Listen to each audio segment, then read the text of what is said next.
I saw my son's car and decided to surprise him for his birthday by hiding in the back seat with his gift. Then he got in with someone who said, "Your pathetic mother won't be a problem much longer." I couldn't believe when I saw who was sitting next to him. If you're watching this, subscribe and let me know where you're watching from. My name is Dorothy Sullivan, but everyone calls me Dot. At 63, I thought I'd seen enough betrayal for one lifetime. I was wrong. It was March 15th, Marcus's 35th birthday, and I had his favorite chocolate cake from Henderson's Bakery sitting in my lap. I'd been waiting in his Honda for 20 minutes, grinning like a schoolgirl at my own cleverness. The surprise birthday visit was going to be perfect. Then I heard the footsteps approaching and ducked lower behind the driver's seat, barely containing my excitement. The car door opened and Marcus slid into the driver's seat. But instead of starting the engine, he waited. Another door opened. "Are you sure about this?" a woman's voice asked as she settled into the passenger seat.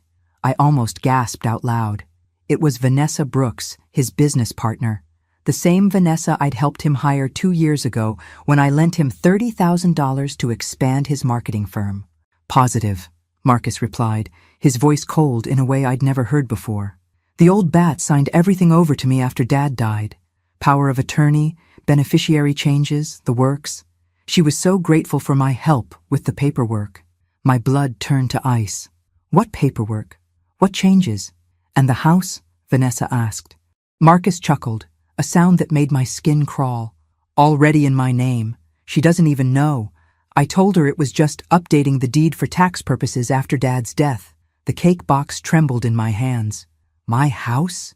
The house Frank and I built together 41 years ago? Your pathetic mother won't be a problem much longer," Vanessa said, her voice dripping with contempt. "Once we're married, we'll put her in Sunset Manor. She'll be grateful for the company." Married? My son was engaged, and I had to learn about it by hiding in his car? "The nursing home costs will eat up whatever's left of her savings pretty quickly," Marcus continued matter-of-factly. "But that's not our problem anymore." I pressed my hand to my mouth to keep from screaming.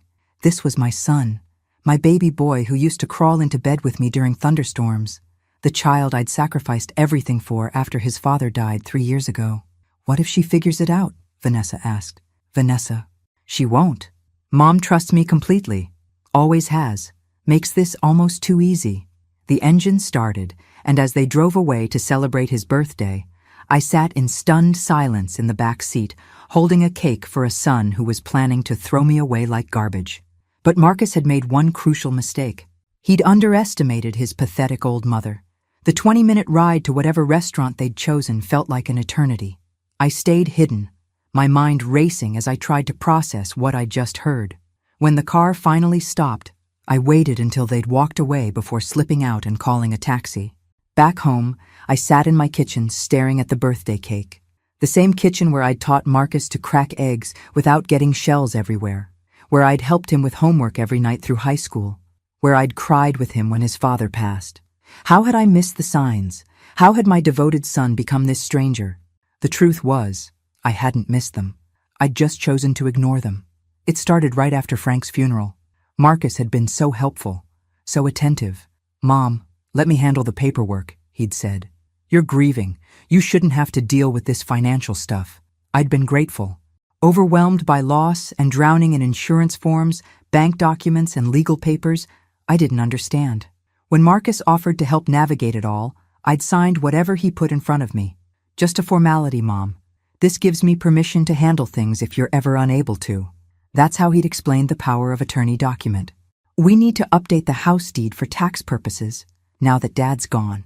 That's how he'd described transferring my home into his name. I'd trusted him completely. My brilliant, successful son who ran his own marketing company. Why wouldn't I trust him? The signs had been there, though. The way he'd stopped visiting unless he needed something. How he'd become evasive when I asked about his personal life. The day I'd mentioned wanting to update my will, and he'd quickly changed the subject. And Vanessa. I should have seen through her fake sweetness from the beginning. The way she'd charm me when she needed something, then barely acknowledge my existence otherwise. I'd even helped pay for her marketing certification courses. My phone rang, jolting me from my thoughts. Marcus's name appeared on the screen. "Hi, honey," I answered, trying to keep my voice steady. "Hey, Mom."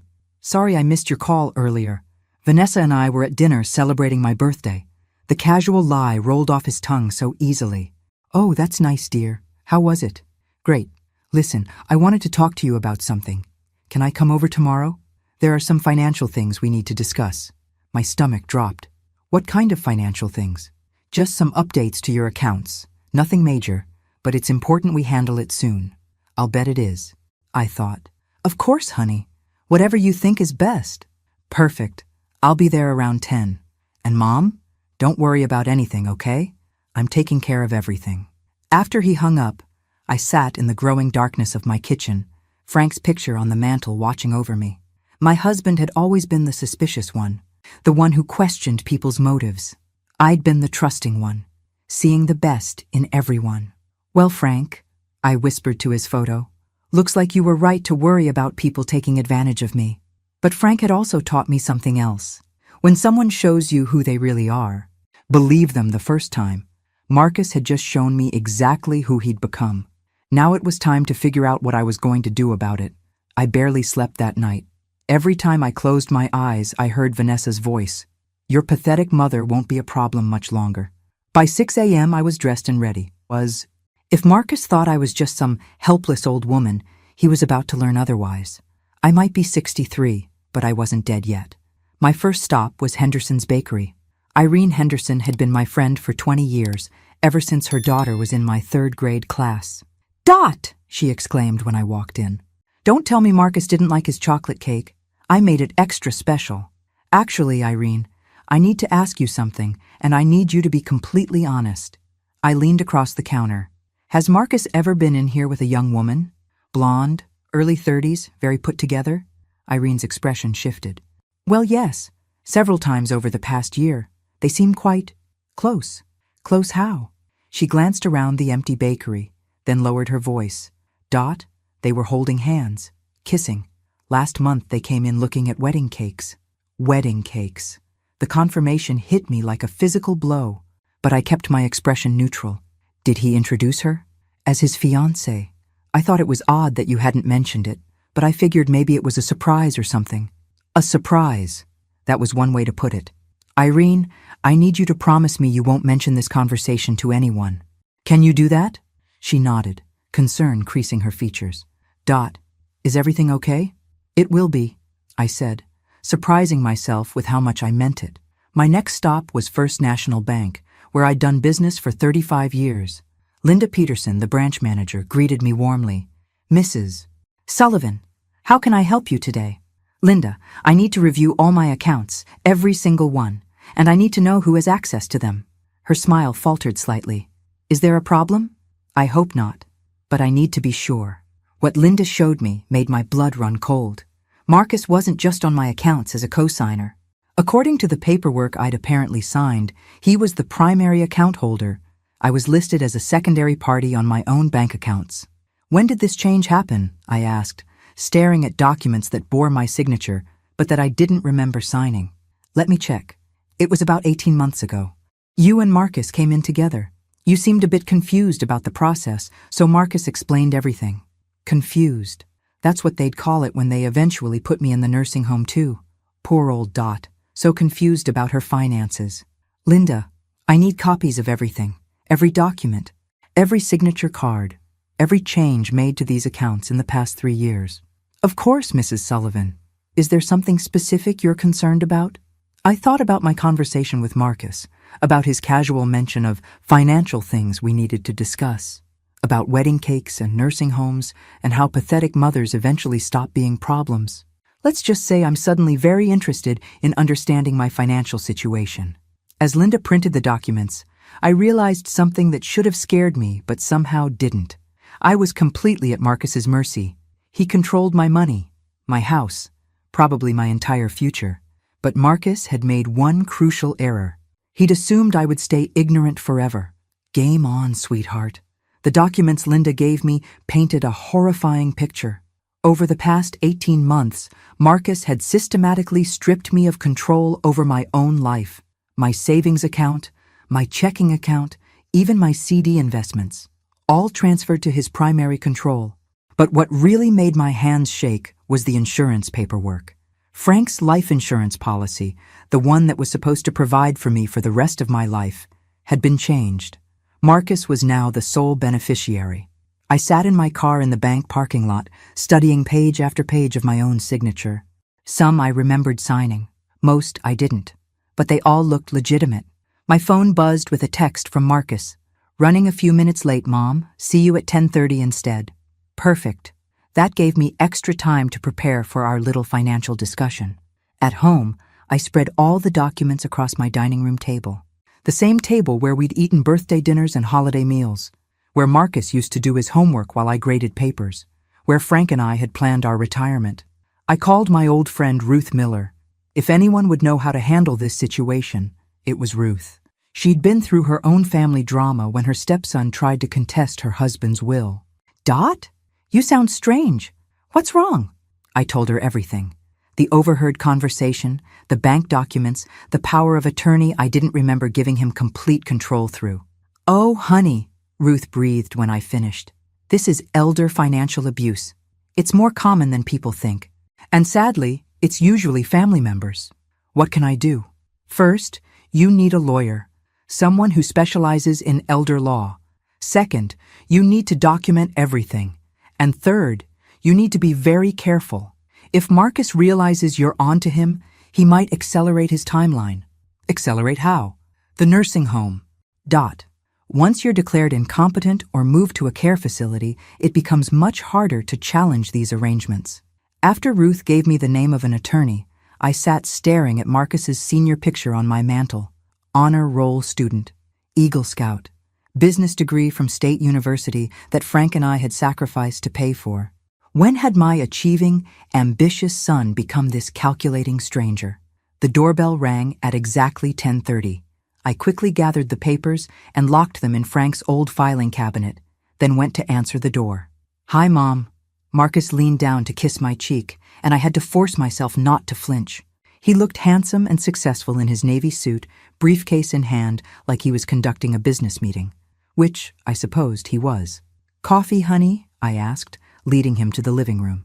"Sure, thanks." He settled into Frank's old chair and opened his briefcase. "So, I wanted to talk to you about some changes we need to make to your financial setup." "Oh?" I sat across from him, hands folded in my lap, the picture of an agreeable elderly mother. "Your accounts are getting a bit complicated to manage. I think it would be simpler if we consolidated everything into one account that I handle completely. That way you don't have to worry about balancing checkbooks or keeping track of multiple statements." "Don't have to worry." How considerate of him. "And there's something else," he continued. "Vanessa and I are getting married." I arranged my face into an expression of surprised delight. "Marcus, how wonderful. When?" "Next month. Small ceremony. Just immediate family." Immediate family. I wondered if that included me or if I'd already been written off as too pathetic to matter. "We've been looking at houses," he continued, "and we found the perfect place, but we'll need to free up some capital for the down payment." Here it comes, I thought. "I was thinking we could sell this place. It's way too big for you now, and the maintenance costs are getting expensive. There's a lovely senior community across town. Much more appropriate for someone your age. Someone my age. Not a nursing home yet, but getting closer." "I don't know, honey," I said carefully. "This house has so many memories." Marcus's expression tightened almost imperceptibly. "Mom, you need to be practical. You can't live here forever. What happens when you can't manage the stairs? When you need help with daily activities? I feel fine now. For now. But we need to plan for the future. Trust me, I know what's best." The arrogance in those 4 words took my breath away. I know what's best. Not what's best for me. What's best for him. "Well," I said slowly, "I suppose I should think about it." Something flickered across his face. Impatience? Frustration? "There's not much to think about, Mom. The housing market is good right now. If we wait too long, we might miss our opportunity." Our opportunity. As if selling my home was somehow a joint venture we were undertaking together.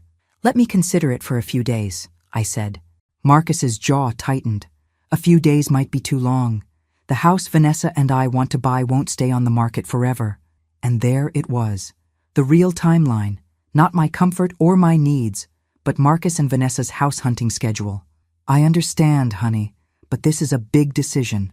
He snapped his briefcase shut, the sound sharp in the quiet room. "Fine. But don't wait too long, Mom. Sometimes opportunities don't come around twice." As I walked him to the door, I realized he was right about one thing.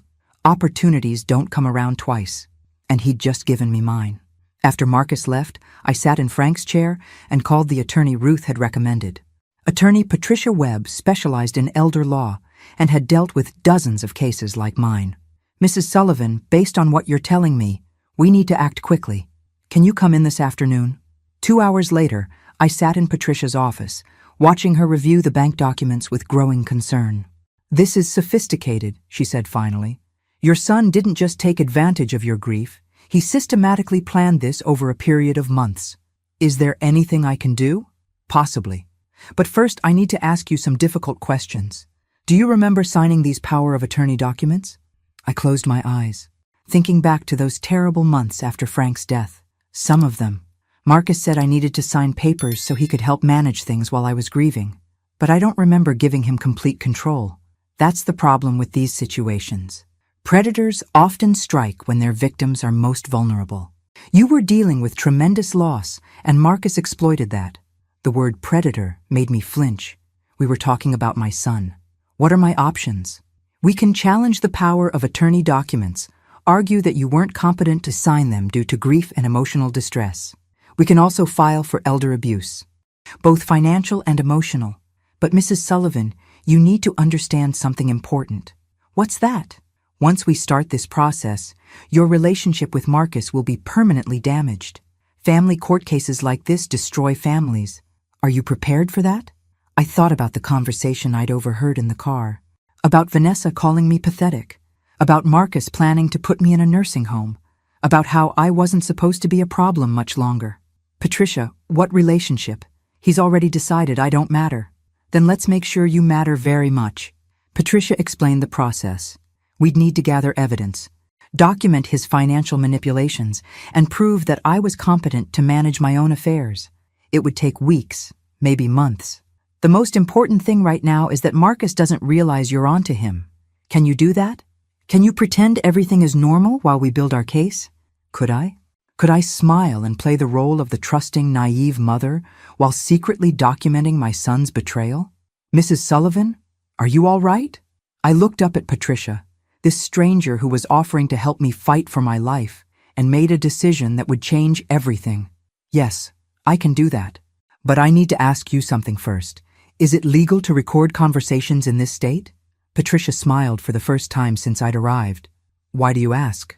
"Because Marcus wants to have another financial discussion with me next week, and I think it would be very helpful if we had a record of exactly what he's planning to do to his pathetic old mother." "Mrs. Sullivan, I think you're going to do just fine." As I drove home, I passed the nursing home Marcus had mentioned. Sunset Manor. I'd driven by it hundreds of times and never really looked at it. Now I studied the building, the small windows, the residents sitting on the porch in wheelchairs. Is that where Marcus pictured me spending my final years? Warehoused with strangers while he and Vanessa lived in my house and spent my money? Not if I had anything to say about it. But first, I needed to have a conversation with Vanessa. It was time to meet my future daughter-in-law properly. Finding Vanessa's address was easier than I expected. Marcus's marketing company website listed both partners, complete with professional headshots and contact information. Vanessa Brooks lived in a trendy downtown loft, the kind of place that cost more per month than I used to make in 6 months of teaching. I parked across the street and waited. Patricia had advised me to document everything, to build a complete picture of Marcus and Vanessa's relationship and financial situation. If they were planning to steal my money, I wanted to know exactly how they were spending it. At 11:30 a.m., Vanessa emerged wearing a designer workout outfit that probably cost more than my monthly grocery budget. She climbed into a brand new BMW convertible and drove toward the upscale part of town. I followed her to the Prestige Fitness Center, where monthly memberships started at $300. She spent 2 hours there, then met a friend for lunch at Romano's, easily the most expensive restaurant in the city. As I watched her laugh and order wine at noon on a Tuesday, I wondered where the money was coming from. Marcus's marketing firm was successful, but not luxury car and expensive lunch successful. Not unless he had additional income sources. Like, for instance, access to his mother's life savings. That afternoon, I drove by the house Marcus and Vanessa were supposedly looking to buy. The real estate sign was still up, and I copied down the agent's number. A quick call revealed that yes, they were very interested buyers, but there had been some delays with financing. They're waiting on some family money to come through, the agent confided. Should be resolved within the next few weeks. Family money. My money. That evening, Marcus called to check in, his voice warm and concerned. "How are you feeling about our conversation yesterday, Mom? I've been thinking about what you said, about selling the house." And? I took a deep breath and played my part. "You're right, honey. This place is too big for me. Maybe it is time to downsize." The relief in his voice was unmistakable. "I'm so glad you're being reasonable about this. I was worried you might be stubborn." Stubborn. Like wanting to keep my own house was some kind of character defect. "When would you want to list it?" I asked. "Soon. I'll call a realtor tomorrow. We'll want to price it competitively for a quick sale." A quick sale, of course.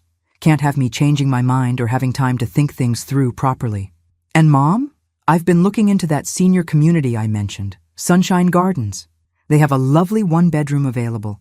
I could take you to see it this weekend." Sunshine Gardens. I'd looked it up online after our conversation yesterday. It was expensive, isolated, and had terrible reviews.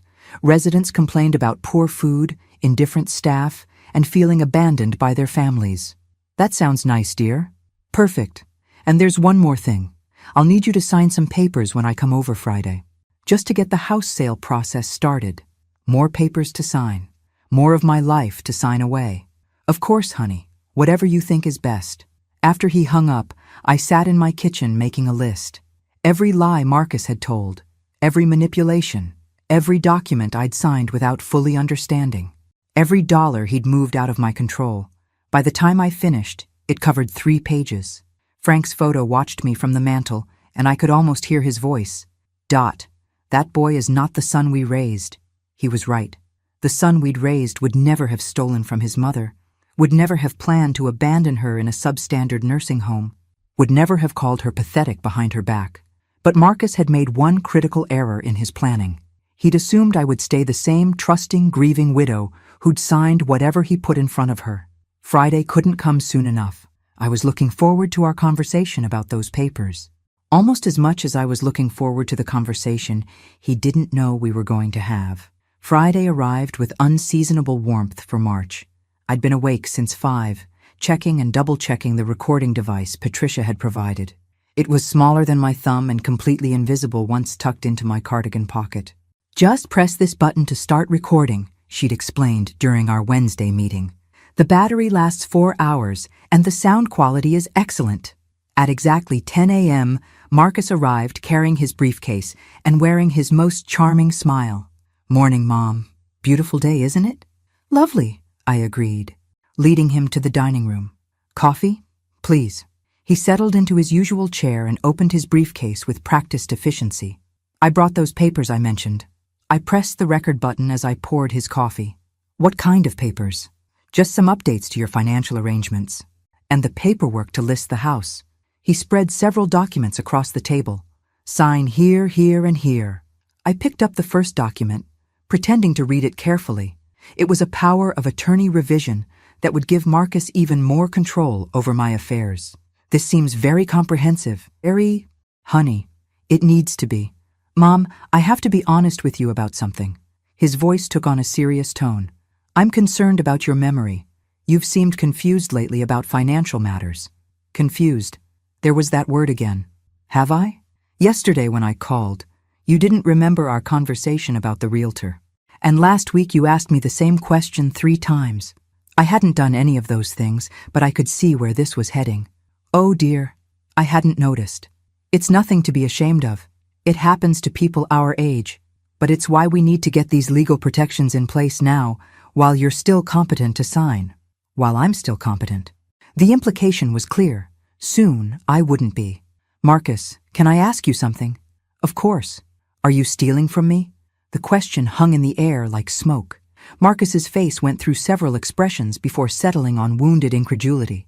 "Mom, how can you ask that? After everything I've done for you?" "I went to the bank yesterday. Linda showed me my accounts. You've moved all my money into accounts where I'm not the primary holder. His jaw tightened. I explained this already. It's for your protection. Protection from what? From yourself. The mask slipped slightly, revealing something harder underneath. Mom, you're not thinking clearly anymore. Last month you nearly got scammed by that phone call about your car warranty. If I hadn't been managing your finances, you could have lost everything. I'd never received any such phone call, but Marcus's lie rolled off his tongue so smoothly, I almost admired the craftsmanship. And what about Vanessa? What about her? Are you two engaged? Another flicker of surprise. We've discussed it. Why? I just think it's interesting that you're getting married, buying a house, and putting me in a nursing home all at the same time. Very convenient timing. Marcus set down his coffee cup carefully. Mom, no one is putting you anywhere. We're finding you a nice place where you'll be safe and have people to take care of you. Sunset Manor? It's a lovely facility. Very well regarded. I'd called Sunset Manor yesterday. They had a waiting list, but Marcus Sullivan had put down a deposit for a semi-private room. Move-in date, April 1st, 2 weeks away. When did you put down the deposit, Marcus? His face went completely still. What deposit? The deposit at Sunset Manor. For April 1st. The silence stretched between us like a chasm. When Marcus finally spoke, his voice was different, colder. How did you find out about that? Does it matter? He leaned forward, and for the first time in my life, I felt afraid of my own son. Mom, you're making this much harder than it needs to be. Making what harder? The transition. You can't live here anymore. You can't manage your own affairs. The sooner you accept that, the easier this will be for everyone. Everyone meaning you and Vanessa? Marcus stood up abruptly. Vanessa has nothing to do with this. Really? Because I followed her yesterday. Nice BMW, by the way. Expensive gym membership, too. Where's the money coming from, Marcus? The question hit its mark. Marcus's face flushed red. You followed her? Mom, that's stalking. That's exactly the kind of behavior that proves you need supervised care. I need supervised care because I discovered my son is stealing from me? I'm not stealing anything. He slammed his hand on the table, making me jump. This money was always going to be mine eventually. I'm just managing it more efficiently. There it was. The truth, finally, out in the open. Efficiently, I repeated. Yes. Do you have any idea what it costs to take care of an elderly parent? The nursing home fees alone will eat through your savings in 3 years. This way, we preserve the family wealth while ensuring you get the care you need. Family wealth. My life savings had become family wealth that needed preserving. Marcus sat back down, his voice returning to its earlier reasonable tone. Mom, sign the papers. Let me handle everything. You won't have to worry about money or maintenance or any of it anymore. I looked at my son, this stranger wearing Marcus's face, and felt something break inside my chest. Not my heart. That had already broken when I heard him call me pathetic in his car. This was something deeper. The final severing of the cord that had connected us since the day he was born. No, I said quietly. No what? No. I won't sign the papers. No, I won't sell my house. And no, I won't go quietly into that nursing home so you and Vanessa can live off my money. Marcus's mask finally fell away completely. You don't have a choice, Mom. I already have power of attorney. I can declare you incompetent. Can you? Yes. And after your behavior today, stalking Vanessa, making these paranoid accusations, I think that's exactly what I'll have to do. I smiled then, probably for the first time since this nightmare began. Marcus, honey, there's something you should know. What's that? I reached into my cardigan pocket and pulled out the recording device. Still running. I've been recording our entire conversation. The color drained from his face. You can't do that. Actually, I can. Single-party consent state, remember? You taught me that when you studied business law. Marcus stared at the device like it was a snake. Mom, delete that recording. Right now? I don't think so. If you don't delete it, I'll have you declared incompetent tomorrow. Go ahead. Try it. I'll be interested to see how a judge reacts when they hear you admit to stealing my money for efficiency purposes. We stared at each other across the dining room table. 35 years of my motherhood dissolving into this moment of pure antagonism. Finally, Marcus gathered his papers and stood up. This isn't over, Mom. No, I agreed. still smiling. It's just getting started. After Marcus left, I sat in my kitchen shaking. Not from fear this time, but from adrenaline. I'd stood up to him. I'd fought back, and it felt incredible. I called Patricia immediately. "Mrs. Sullivan, how did it go?" "I got everything." He admitted to stealing my money, to planning to put me in a nursing home, to already having power of attorney he plans to abuse. It's all on tape. "Excellent. Can you come in Monday morning? We need to move quickly now that he knows you're aware of his plans." After hanging up, I realized Marcus was right about one thing. This was just getting started. If he was desperate enough to threaten me with incompetency proceedings, he wouldn't hesitate to escalate further. I needed allies, and I needed them fast. My first call was to Ruth Miller. "Ruth, I need your help with something, and it might get complicated." "Anything, Dot. What do you need?" "I need witnesses. People who can testify that I'm mentally competent, that I can manage my own affairs." "Consider it done. I'll call Margaret Thompson and Anne Bradley too. We've all been friends for 30 years. Anyone who says you're incompetent will have to get through us first." My second call was harder. I dialed my sister Linda in Phoenix, the sister I hadn't spoken to in 2 years because of a silly argument over Dad's china pattern. "Dot, is that really you?" "Hi, Linda. I know it's been a while, but I need to tell you something important." I told her everything. The theft, the nursing home deposit, the recording. By the time I finished, Linda was crying. "Oh, honey, I'm so sorry. I always thought Marcus was too smooth, too charming. But I never imagined this. Linda, I might need you to come up here. If this goes to court, I'll need family support. I'll book a flight tonight." "Dot?" "Yes?" "I'm proud of you for fighting back. Mom and Dad would be proud too." That evening, I was making dinner when the doorbell rang. Through the peephole, I saw Vanessa standing on my porch, looking perfectly composed in her designer coat. I opened the door but didn't invite her in. "Vanessa, this is unexpected. Mrs. Sullivan, we need to talk." "Do we? Marcus told me about your conversation today. I think there's been a misunderstanding." I almost laughed. "What kind of misunderstanding?" "May I come in? It's chilly out here." Against my better judgment, I let her into my living room. She sat on my sofa like she owned it, which I supposed she thought she soon would. "Mrs. Sullivan, Marcus is worried about you. We both are. How thoughtful. This paranoia. These accusations, they're not like you. Has your doctor mentioned anything about early-stage dementia?" The audacity took my breath away. "Vanessa, I know exactly what you and Marcus are planning. We're not planning anything except what's best for you."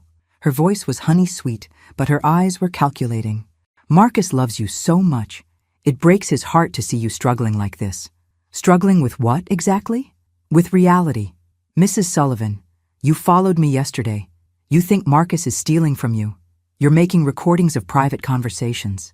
These are concerning behaviors. I studied this perfectly put-together young woman who was trying to gaslight me in my own living room.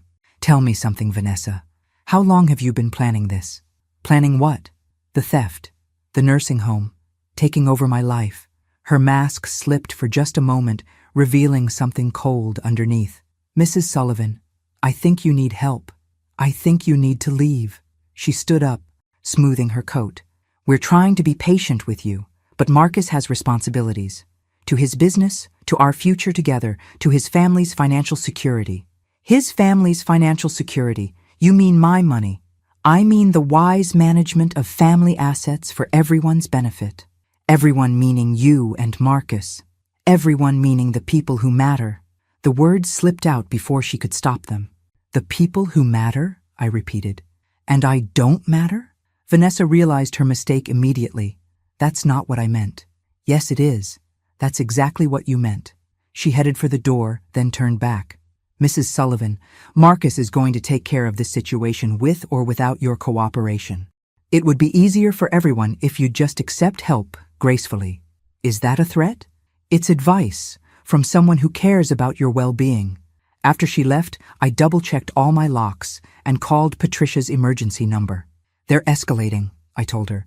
"Vanessa just tried to convince me I have dementia, and she basically threatened me. We need to accelerate our timeline. Can you be in my office first thing Monday morning?" "I'll be there. And Mrs. Sullivan, don't let them into your house again. If they're desperate enough to threaten you, there's no telling what they might do next."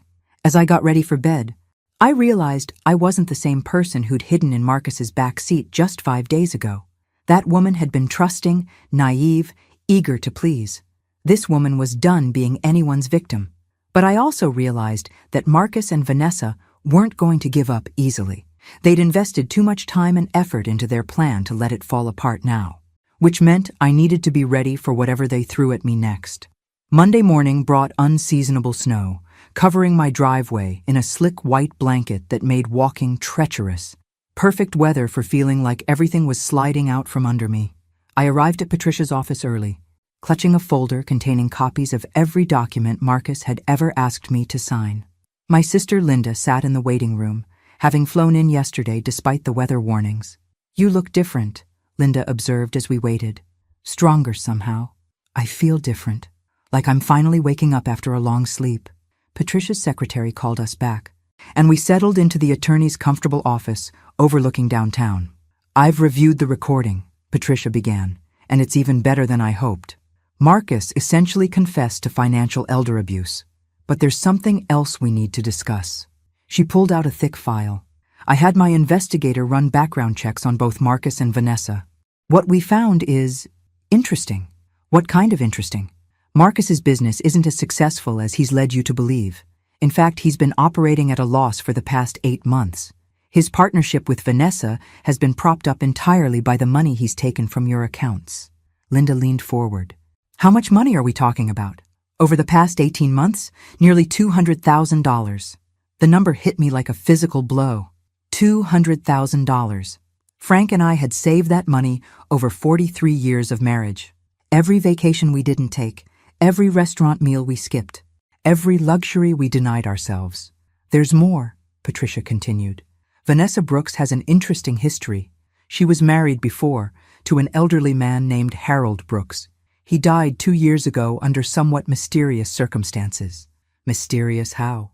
"He changed his will 3 weeks before his death, leaving everything to Vanessa instead of his children from his first marriage. His family contested it, claiming elder abuse, but Vanessa settled out of court." Linda and I exchanged glances. "She's done this before," I said. "It appears so.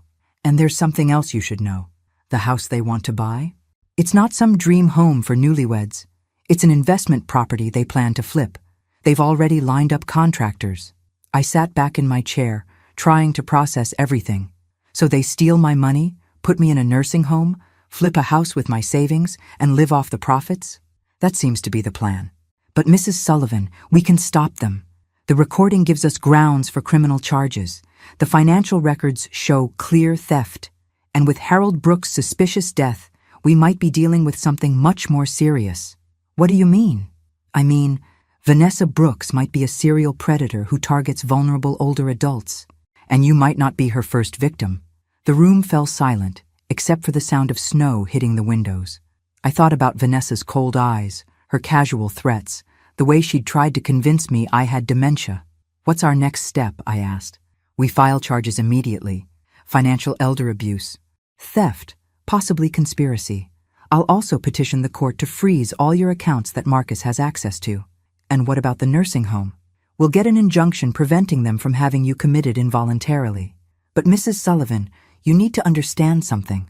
Once we file these charges, there's no going back. This will destroy your relationship with Marcus permanently." I looked at Linda, who squeezed my hand supportively. Then I thought about the conversation I'd overheard in Marcus's car, about being called pathetic, about being seen as nothing more than a problem to be solved. "Patricia, that relationship was already destroyed. I just didn't know it yet."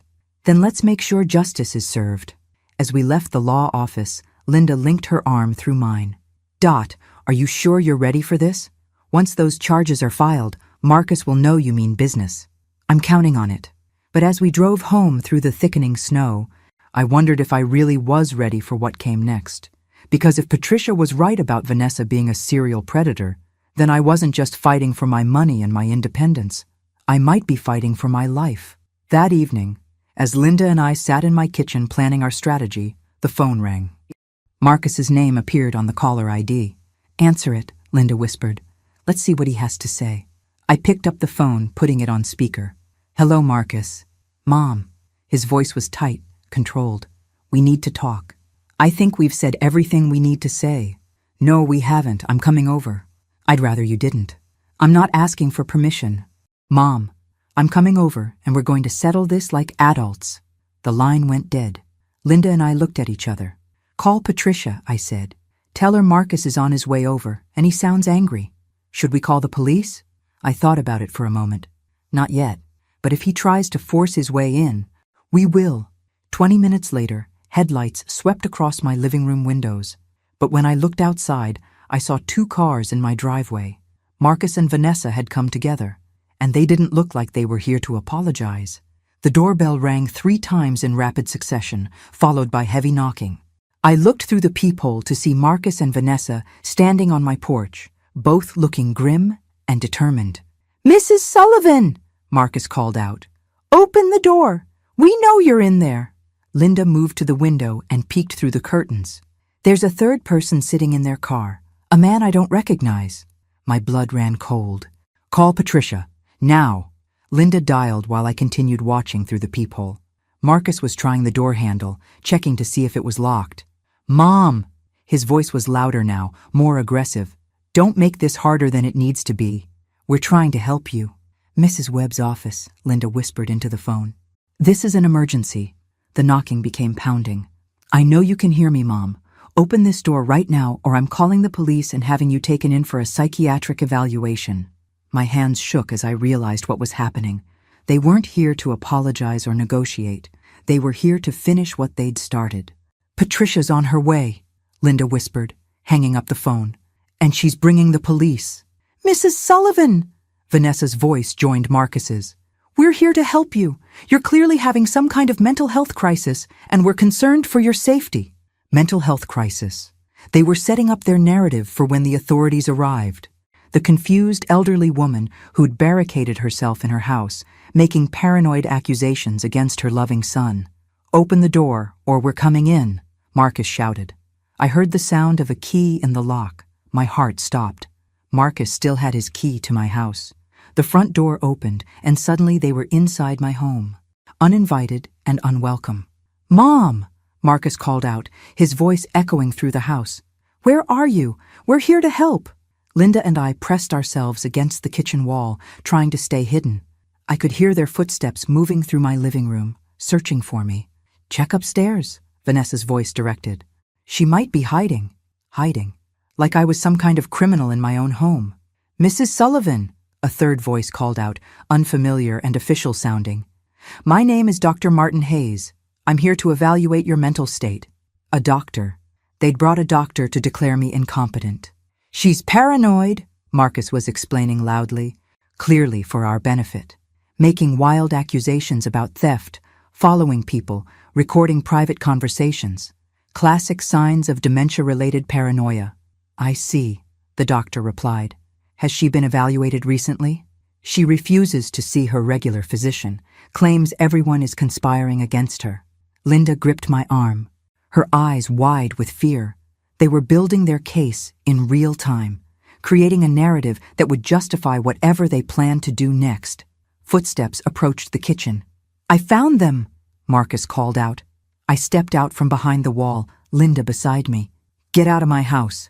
Marcus held up his hands in a gesture of false calm. "Mom, please, we're here to help you." I said, "Get out." The 3rd man stepped forward. He was middle-aged, professional-looking, carrying a leather bag. "Mrs. Sullivan, I'm Dr. Hayes. Your son is concerned about your mental state." "My mental state is fine. What's not fine is my son stealing my money and planning to put me in a nursing home against my will." "Doctor." Hayes exchanged glances with Marcus. "Mrs. Sullivan, these are serious accusations. Do you have any proof?" I almost laughed. "As a matter of fact, I do." I pulled out the recording device and pressed play. Marcus's voice filled the kitchen. "This money was always going to be mine eventually. I'm just managing it more efficiently." "Dr." Hayes's expression changed. "Mr. Sullivan, is this your voice on the recording?" Marcus's face flushed red. "She's been recording private conversations without consent. That's illegal wiretapping." "Actually, it's not," I replied. "Single-party consent state, remember? You taught me that." Vanessa stepped forward, her voice honey-sweet. "Dr. Hayes, you can see how paranoid she's become. recording family conversations, making these bizarre accusations. The accusations aren't bizarre if they're true, Linda interjected, speaking up for the first time. And I have documents proving everything she said, Doctor. Hayes looked around the kitchen, taking in the tension, the fear, the obvious family dysfunction. Perhaps we should all sit down and discuss this calmly. There's nothing to discuss, I said firmly. These people broke into my house. I want them to leave immediately. That's when I heard the sirens outside. Marcus's face went pale. What did you do? I called my attorney and the police. The sound of car doors slamming echoed from my driveway, followed by heavy footsteps on my porch. A loud knock rattled the front door. Police! Open up! Marcus, Vanessa, and Dr. Hayes exchanged panicked looks. Their carefully planned intervention had just become a crime scene. Mrs. Sullivan! A loud voice called from the front door. This is Officer Rodriguez. We received a call about a break-in. I walked to the front door, Linda right behind me, leaving Marcus, Vanessa, and their fake doctor standing in my kitchen like the criminals they were. When I opened the door, I saw Patricia standing behind two uniformed police officers, her expression grimly satisfied. Mrs. Sullivan, Officer Rodriguez said, are you all right? We received reports of forced entry. I looked back toward the kitchen, where Marcus was probably trying to figure out how to spin this situation in his favor. Officer, I said, I'd like to file charges against my son for breaking and entering, financial elder abuse, and conspiracy to commit fraud. Mom! Marcus's voice called out desperately from the kitchen. You don't know what you're doing. I smiled for the first time since this nightmare began. Actually, Marcus, for the first time in 3 years, I know exactly what I'm doing. The look on his face when the officers walked into the kitchen made every terrifying moment of the past week worth it. Justice, it seemed, was about to be served. 6 months later, I stood in my garden watching the sunrise paint the sky in shades of pink and gold. The same garden Marcus had planned to abandon when he sold my house. The same house where I still lived, still independent, still free. The legal battle had been swift once the evidence mounted. Marcus pled guilty to financial elder abuse in exchange for a reduced sentence. 2 years probation, full restitution, and a restraining order that prohibited him from contacting me. Vanessa's case was more complex. Patricia's investigator had uncovered evidence linking her to 3 other elderly victims besides Harold Brooks. She was currently awaiting trial on multiple charges of elder abuse, fraud, and conspiracy. The fake Dr. Hayes turned out to be her cousin, a disgraced former physician who'd lost his license for insurance fraud. I took a sip of my coffee and checked my phone. Linda had sent photos from her new apartment. After everything that happened, she'd decided to move back east to be closer to me.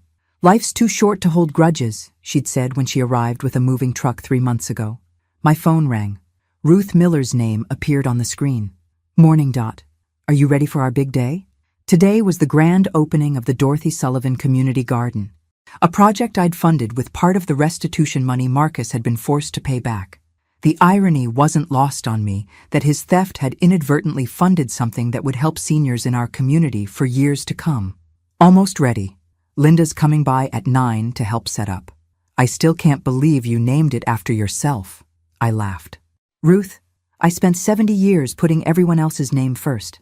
I figured it was time. After hanging up, I walked through my house, straightening things for the celebration later. In the dining room, I paused at the family photos on the mantel. Most featured Marcus at various ages. I'd taken them down after the trial, unable to look at his smiling face without remembering his betrayal. But last week, I'd put up a new photo. It showed me at the community garden groundbreaking, surrounded by friends and neighbors, holding a shovel and grinning like a kid. I looked happy, genuinely happy, maybe for the first time since Frank died. The doorbell rang at exactly 9. Linda stood on my porch carrying a box of decorations and wearing the biggest smile I'd seen in years. Ready to celebrate your victory? She asked, giving me a hug. It doesn't feel like a victory, I replied honestly. It feels like survival. Same thing. Sometimes. We spent the morning setting up tables and hanging banners at the community garden site. By noon, dozens of neighbors had gathered to celebrate. Mayor Thompson gave a speech about the importance of community spaces. The local newspaper took photos. Children ran between the raised beds. already imagining the vegetables they'd grow. As I watched the celebration, I thought about the woman I'd been 6 months ago, trusting, passive, eager to please, always putting everyone else's needs first, even when it cost me everything. That woman would have been horrified by what I'd done to Marcus, would have felt guilty about sending her own son to court, about exposing his crimes, about destroying the fiction that we were a happy, functional family.